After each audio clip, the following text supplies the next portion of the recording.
Hola, hola, ¿qué tal? ¿Cómo están mis queridos y muy amados alumnos? El día de hoy estoy muy contento. Yo soy el doctor Eric Graciel Ramos Hernández. Estamos aquí en la sexta clase de Administración de Empresas en nuestra área de Fundamentos de la Administración.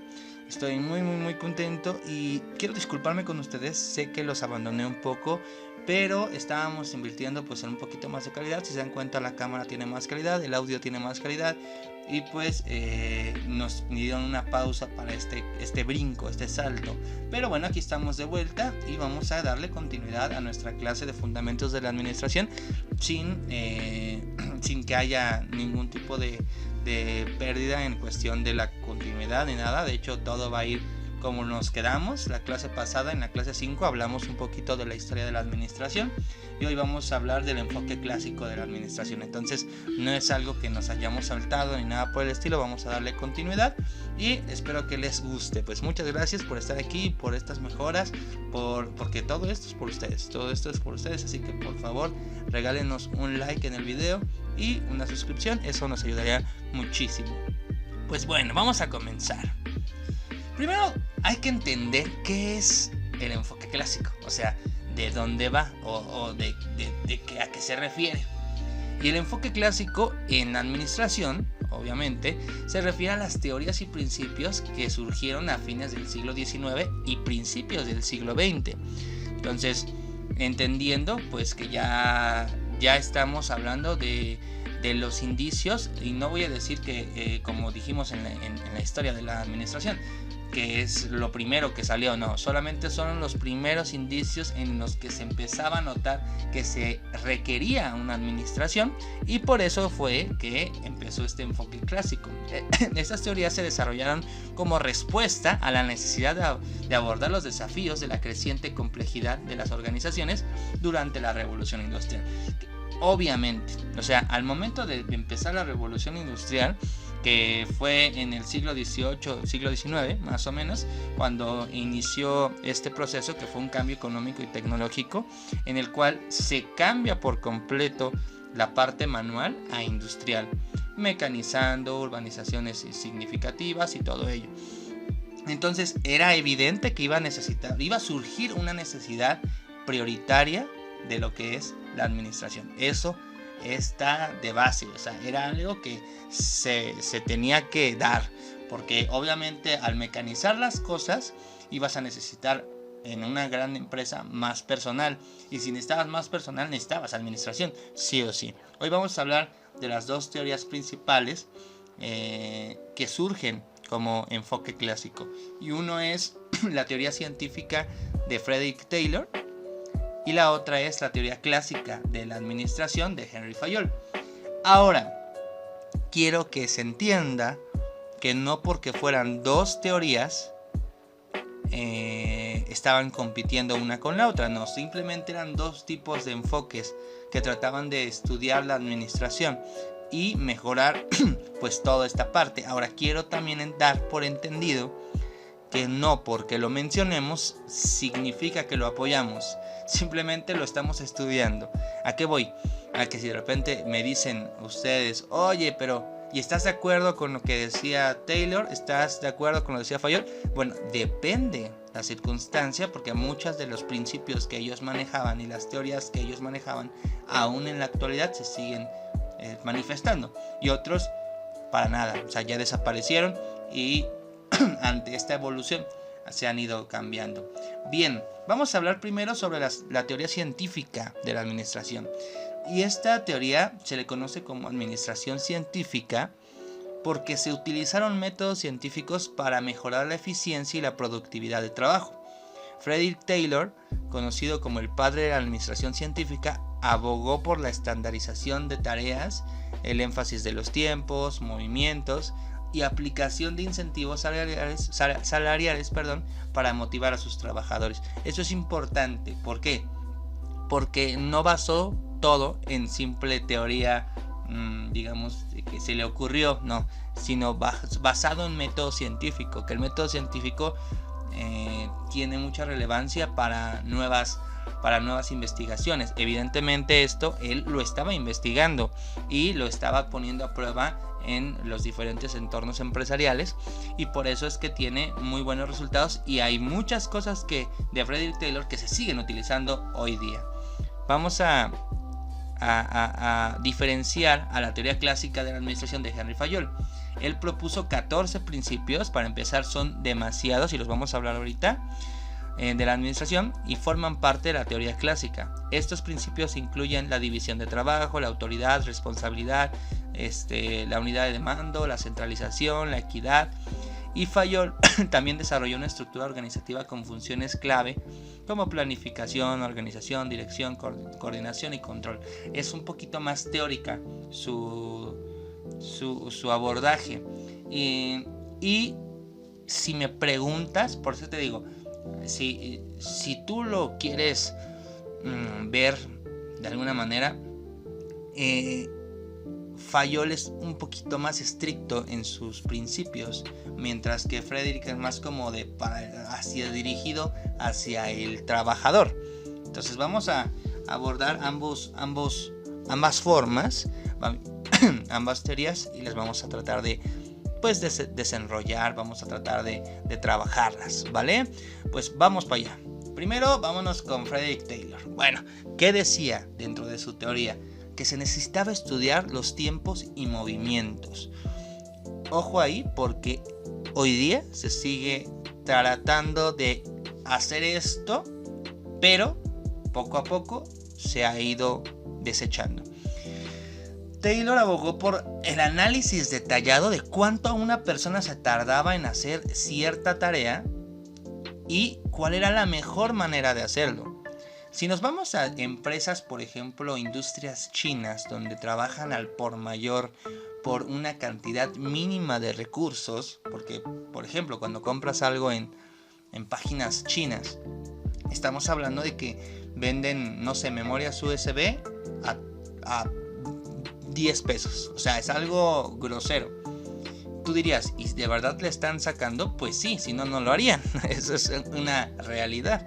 Pero hay personas que están hay personas y máquinas que están haciendo este tipo de construcción en la parte de empaquetado y todo ello, y entonces tenían que ver cuánto te tardaba realmente en hacerlo y cómo lo podíamos mejorar. Por ejemplo, salían todas y de repente había una fila de 5 chicas que están agarrando y metiendo todo en unas bolsas y otros chicos que están empaquetando, o sea, no sé. Y esto evidentemente se sigue viendo hoy día, ¿verdad?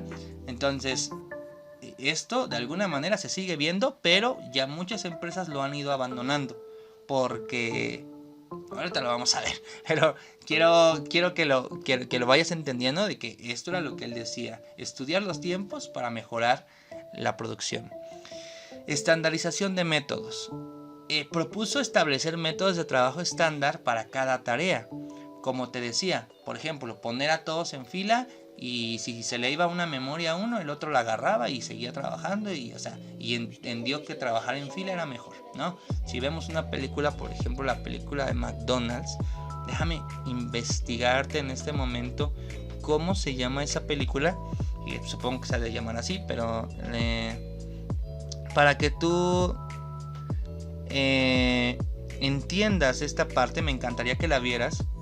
Se llama Hombre de Poder. Es sobre la película, sobre hombre de poder, sobre McDonald's, ¿no? O sea, es una película sobre la empresa McDonald's, y ver cómo estandarizar métodos ayudó a la comida rápida a establecerse, ¿no?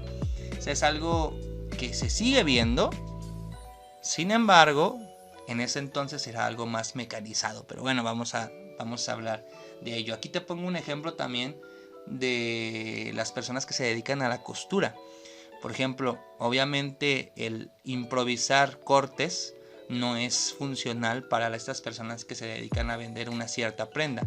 Sin embargo, si mides estos cortes y ya nada más cortas las piezas y luego las coses, es mucho más rápido. Es una estandarización de método. La selección y entrenamiento de trabajadores. Aquí es algo que lo caracteriza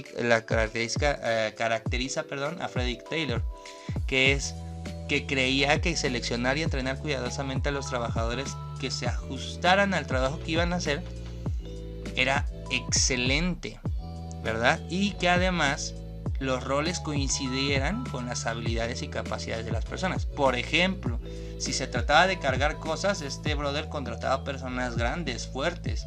Si se trataba de estilismo o belleza o de los productos o algo por el estilo, contrataba personas afines a esto, ¿verdad? Y esto hacía que las personas o los empleados se sintieran más cómodos en su trabajo y evidentemente lo desarrollaran de una mejor manera. Ahora, por otro lado, nos vamos al sistema de incentivos, que fue otro principio. Él es la primera persona que dice, ok, si tú llegas a un ejemplo, vamos a hablar sobre la venta de autos. Si tú logras vender tantos autos, vas a tener un incentivo monetario en tu salario, y eso evidentemente hacía que las personas tuvieran un rendimiento individual asombroso, porque pues buscaban tener más dinero. Ahora, déjenme decirles que a pesar de que todos estos 4 principios se siguen viendo, están modificados, porque ahora esos incentivos realmente son incentivos, es decir, estás ganando bien, pero aún así ganas un poquito más, un bono.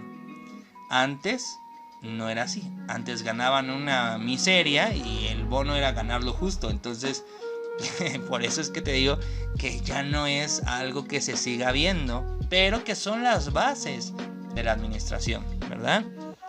Vámonos a los últimos 2 postulados de nuestro querido Frederick Taylor. Y el primero, el siguiente es división de trabajo y especialización.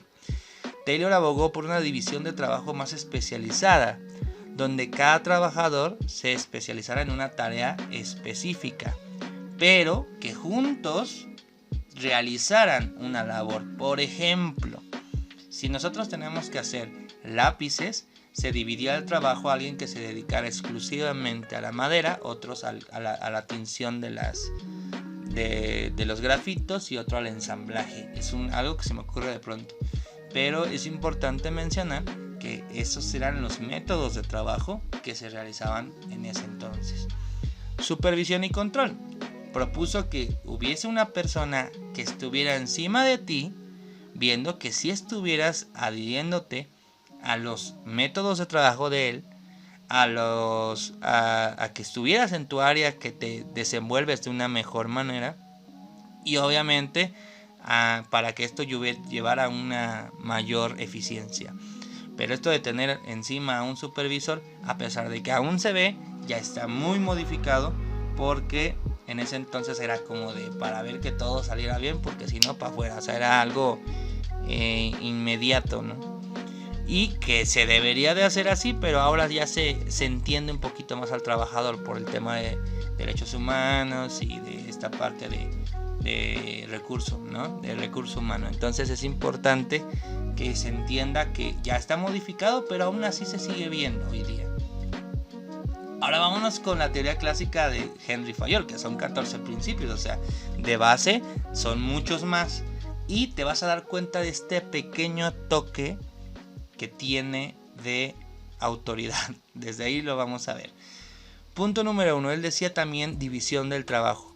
O sea, era especialización de tareas para mejorar la eficiencia. En eso se parece mucho a lo de Fayol, pero escucha esto. La división de trabajo permite a los empleados desarrollar habilidades específicas. O sea, lo que él quería era que tú toda tu vida te dedicaras a una sola cosa, para que esa sola cosa la desarrollaras al grado de volverte experto en ello, y por eso mejorar tu eficiencia, ¿verdad? En parte está bien, pero en parte hoy día esto se ha dejado un poco atrás por esta diversidad laboral que hay. O sea, hoy haces un poquito de todo, pero lo diversificas un poquito más. Autoridad y responsabilidad. O sea que él decía, el principio es la autoridad y la responsabilidad deben ir de la mano.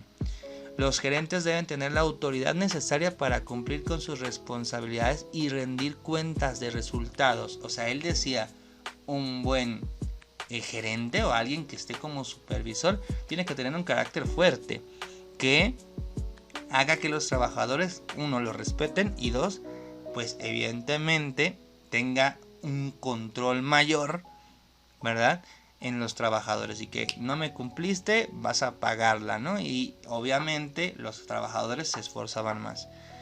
Unidad de mando. Cada empleado debe tener órdenes de un solo superior. O sea, a pesar de que haya una mesa directiva, no vamos a ir los 5 de la mesa directiva a decirle diferentes cosas. No, solamente una persona es unidad de mando. Él es el que dice, él es el que manda. Y así evitas confusiones y conflictos derivados de instrucciones contradictorias. O sea, yo le digo azul y el otro jefe le dice verde y entonces él hace un bicolor, ¿no? O sea, eso no debería de suceder.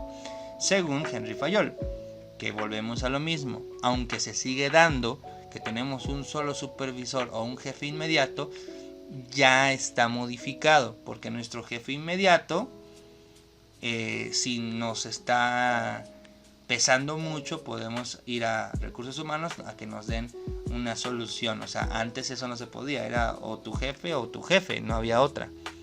Unidad de dirección. Un solo plan y una sola autoridad para una acción que busca un solo objetivo. Es decir, los 5 que estamos en la mesa directiva vamos a dar como resultado un plan. Aparte de las decisiones individuales, sino todos vamos a opinar, todos vamos a sacar un plan, y ese plan es el que se va a llevar a cabo para el jefe en mando del empleado. Y entonces el jefe al mando, cuando ordene, está hablando por la mesa directiva. O sea, es una unidad de dirección. Todos opinamos lo mismo y todos tenemos nuestras juntas precisamente para mejorar nuestro sistema de trabajo. Subordinación de intereses individuales a intereses generales. Es decir, yo como parte de la mesa directiva o algo así, por más intereses personales que tenga, no voy a modificar los intereses generales de la empresa. O sea, voy a tratar de conseguir las metas organizativas, no mis metas. Claro, no estoy hablando de desarrollo personal, estoy hablando de un tema administrativo. O sea, si yo como director o subdirector pienso que el director se está equivocando y yo siento que es mejor ir a hacer venta a España en vez de a Italia, por así decirlo, pero ya la mesa directiva decidió, yo no voy a hacer un cambio improvisado, sin coherencia, solamente porque yo creo, ¿no? Y porque es mi principio. Aquí no es de creer, es de lo que la meta organizativa que se planteó, que claro debe, como dijimos en las anteriores clases, tienen que ser coherentes, ¿no? Una remuneración del personal. Aquí él sí hablaba de algo que se sigue dando en algunos lugares, claro, una justa remuneración, es decir, que las personas ganen lo que deberían de tener, o sea, algo justo. Y esto, él no le mete que bonos, no, él dice, van a ganar todos más para que trabajen con ganas, ¿no? Con amor a su trabajo, porque están ganando lo justo, ¿verdad? Centralización y descentralización. Este término a veces como que se confunde un poquito, pero voy a tratar de desmenuzarlo para ti para que lo entiendas mucho mejor. A ver, se refiere a que las cosas que requieran toda la atención, que se vayan todos los empleados a hacerlo. Pero las cosas que no requieran, por su naturalidad de la tarea, la capacidad de los empleados, se puede descentralizar. Es decir, podemos darle enfoque, pero no prioritario. Un ejemplo es la pirámide, ¿no? ¿Cuántos miles de esclavos se utilizaron para realizar una pirámide en tan poco tiempo? Pero hubo una centralización, o sea, todos para allá, ¿no? Y todos los que se conquistaran eran para allá, pero era por la necesidad y por la dificultad del trabajo. Si hubieran dicho un emperador, ¿sabes qué? Todo eso lo tiene que hacer una sola persona, evidentemente nunca se iba a acabar, ¿no? Por lo que pesan las cosas. O sea, tiene que haber una centralización y descentralización y ser coherente. Jerarquías. Él hablaba de que tenía que haber una cadena de mando y debe de ser clara. Es decir, que todos tienen que tener líneas de comunicación. O sea, un empleado puede llegar a hablar con el director en su momento, Antes no se veía así, o sea, pues, para que alguien pudiera hablar con el jefe era algo imposible. Y hay empresas que hoy día es lo mismo, ¿no? O sea, para que tú puedas hablar con el dueño es algo complejo, ¿no? Pero sí tiene que haber jerarquías, o sea, ¿a quién me puedo dirigir o a quién le respondo? ¿Quién es mi jefe superior inmediato? Y a quién, y así, o sea, tiene que haber, y quién le responde a quién, ¿no? Porque si no, entonces lo que sucede es que llegas a una empresa donde nadie sabe de jerarquías y le hacen caso a una persona que no tiene nada que ver con los jefes, obviamente, y se hace un completo rollo, ¿no? Ahí no, nada va a tener sentido si no hay una jerarquía. Orden. Un lugar para cada cosa y una cosa para cada cosa en su lugar. Promueve la eficiencia y reduce el tiempo de trabajo y recursos. Ordenar prioridades, ordenar cosas, ordenar todo para que tenga un sentido el trabajo. Por ejemplo, vamos a poner número 1, lo primero que necesitamos hacer las llantas de los Ferraris. Vamos, y después me doy cuenta de que hoy mandé a pedir lo que necesito para hacer el Ferrari como tal y no existe, o sea, no hay, en México no hay. Entonces pues tira todas las llantas, no, pues ya gastaste, ya perdiste, ¿no?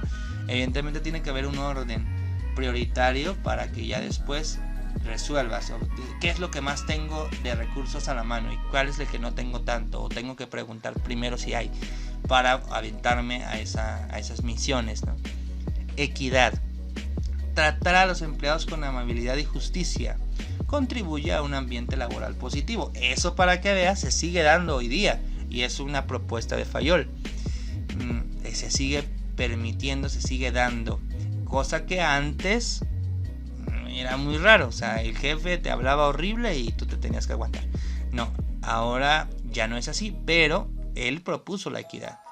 Iniciativa. Permitir y alentar la iniciativa del personal para que haya creatividad e innovación por parte de los empleados, aunque lo que es la equidad y la iniciativa en ese entonces muy poquito se da. O sea, por ejemplo, una persona decía, no, pues mira, tengo estos proyectos, sí, pero tú vete a tu oficina y deja de estar molestando.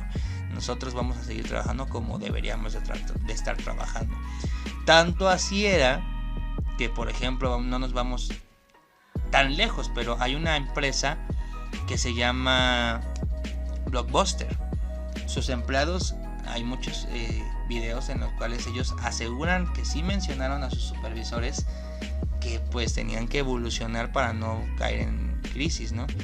Y la empresa no evolucionó porque aunque tuvieran mucha iniciativa sus trabajadores, no era algo que fuese escuchado, ¿verdad? También por el tamaño y monstruo que era Blockbuster. Unión del personal. Principios de armonía y unidad entre los empleados son esenciales. ¿Por qué? Porque destaca la importancia de las relaciones laborales positivas. Entonces, una unión del personal, una sana convivencia era necesaria y prioritaria, ¿verdad? Ahora, ¿por qué ya no son aplicables? Ya acabamos ahorita con los principios y quiero porque lo entiendas, porque hoy día ya no es algo que se pueda aplicar al 100%, y es porque ya evolucionamos. Porque aunque las teorías de Frederick Taylor y Henry Fayol hayan dejado una marca importante en la gestión, y nadie lo duda, y que sean las bases de muchas prácticas modernas, hay aspectos que pues, han sido criticados y que ya no son aplicables en el contexto actual. Una de las razones es porque el enfoque era mecanicista. O sea, era como que la persona no era una persona, era una máquina y tenía que trabajar un resultado forzoso, porque si no lo trabajaba así, o sea, si el trabajador no daba esos resultados, se sustituía, ¿no? También, obviamente, la falta de énfasis en la creatividad y la innovación, como te lo dije con Blockbuster. O sea, aunque se propuso, realmente era algo que no se respetaba, porque lo que decía el empleado no interesaba, él era un esclavo, ¿no? Rigidez en la estructura organizativa, es decir, las personas de arriba eran de arriba y los de abajo eran los de abajo, y no había manera de que un jefe te escuchara, ¿no? Ahora sí, Tanto es así que nos vamos a la empresa que más hipster que hay, que es la empresa de Google, ¿no? Que les da de todo, hasta para que se vayan a dormir sus empleados un ratito, jueguen videojuegos y ya después vayan a trabajar. O sea, ahí se ve claramente el amor al empleado que ahora se está tratando de introducir en la administración. Y un enfoque excesivo en la eficiencia a corto plazo. O sea, yo quiero que ahorita todos seamos ricos, mañana. Ahora ya no, ahora el enfoque es más a largo plazo. O sea, queremos que esta empresa dure años, no que hoy sea algo pum y mañana pase de moda, como lo es Netflix. Un streaming que derrumbó por completo a Blockbuster y a otras empresas de contenido. Pero hoy día está perdiendo en acciones algo terrible porque no se ha podido establecer. Ya le robaron el plan de negocio y no se sabe subir otra vez a la ola del éxito, ¿verdad? Porque pues está estancado. Sin más, está estancado. Me faltó una propuesta de Henry Fayol, y era que las personas no fueran tan sustituibles. Es decir, que no se cambiara el personal tan rápido, tan todo el tiempo, tan ya, otra vez, este no sirve, otra vez. Más bien que aprovecharan la experiencia de una persona que se ha dedicado a lo mismo toda su vida, ¿no? Esta propuesta también fue dada en los principios de Fayol. Entonces, pues te das cuenta cómo la teoría clásica, aunque base de todo, ya es un poquito obsoleta. De eso queríamos hablar la clase de hoy. Te voy a dejar una tarea. Como cada clase me gusta dejarte una tarea. Y claro que la reviso. Y claro que te voy a mandar lo que opino de tu tarea, qué pienso de ella. Así que si las quieres hacer, mándamelas, claro que sí. Vas a seleccionar una empresa, la que tú quieras, una empresa actual. Ejemplo, pues aquí está la Coca-Cola, la que tú quieras y mandes. Y vas a tratar de identificar elementos de Taylor o de Fayol, el que tú quieras. Y vas a tratar de investigar y buscar ejemplos específicos de estos principios en la actualidad. Y vas a hacer tu crítica y adaptación, es decir, vas a analizar críticamente por qué estos principios se siguen aplicando en el entorno actual de la empresa, por qué ciertas cosas ya no se pueden utilizar en estas empresas porque ya no es un contexto moderno, y pues ejemplos de cómo la empresa ha tratado de superar o modificar esta administración clásica. Y me lo vas a mandar al correo de la universidad, que es universidadlibredefronteras@proton.me. Y con eso has hecho tu tarea y has acabado todo, mi querido alumno. Te doy muchas gracias. Disculpa que el logo se montó un poquito aquí. Te doy muchas gracias. Nosotros somos Universidad Libre de Fronteras, una universidad completamente gratuita de autodidactas. Yo soy el doctor Eric Graciel Ramos Hernández. Te pido que te suscribas porque podemos mejorar la calidad de nuestros videos gracias a tu participación. Te agradezco y me despido, no sin antes decirte, te veo en la próxima clase.